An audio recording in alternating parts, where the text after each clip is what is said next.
नमस्कार मित्रांनो, पारू या मालिकेच्या 29व्या भागात आपल्याला असं बघायला मिळतं की आदित्य आता त्याच्या रूममध्ये आलेला असतो. प्रीतमचं बोलणं आठवत असतं. प्रीतमचा जीव तोडून सांगण्याचा प्रयत्न असतो की दिशा माझ्यासाठी योग्य मुलगी नाहीये आणि आदित्य दादा, तुला सुद्धा तिच्यावर विश्वास आहे, पण मला खात्री आहे की काही दिवसांनी तुला खूप पश्चाताप होणार आहे आणि तेव्हा खूप उशीर झालेला असेल. मी सांगतोय तेच योग्य आहे. दिशा माझ्यासाठी बरोबर नाहीये आणि ती माझ्यावर प्रेम तर सोड, माझ्याविषयी कटकारस्थानं करत असते. आदित्यला आता काय करावं कळतच नसतं. आपल्या भावाचं खरंच नुकसान तर होत नाहीये ना, आणि आपल्याला या सगळ्या मागे काय कारण आहे हे शोधून काढलं पाहिजे. त्याच्या डोक्यात आता विचारांचा गोंधळ माजलेला असतो. तेवढ्यात तिथे पारू येते आणि नेहमीप्रमाणे तो पारूला सोल्युशन विचारत असतो. त्याची पारू खूप चांगली मैत्रीण असते, त्यामुळे प्रत्येक गोष्टीसारखी ही गोष्टही तो पारूला विचारतो आणि म्हणत असतो, पारू तुला काय वाटतं, दिशा प्रीतमसाठी योग्य आहे की नाही? दिशासोबत त्याचं लग्न व्हायला हवं ना, की नाही व्हायला हवं?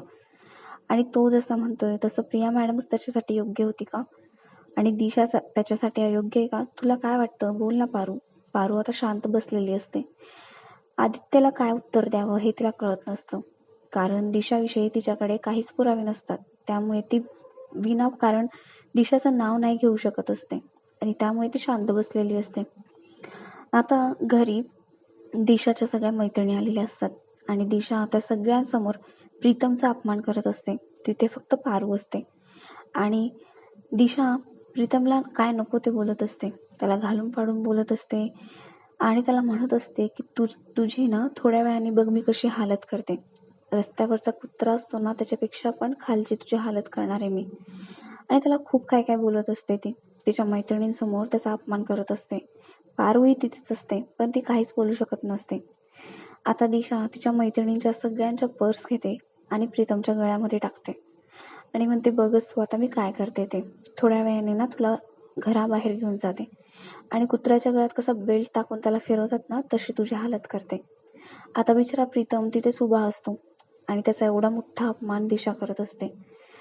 दिशासारखं त्याला म्हणत असते की हा खूप मोठा लूजर आहे, माझं याच्याशी लग्न होणार आहे, पण मी याला कुत्र्यासारखं माझ्या मागे पुढे फिरवणार आहे, एवढं लक्षात ठेव. तिच्या सगळ्या मैत्रिणी त्याला आता हसत असतात आणि तेवढ्यात तिथे आदित्य आलेला असतो.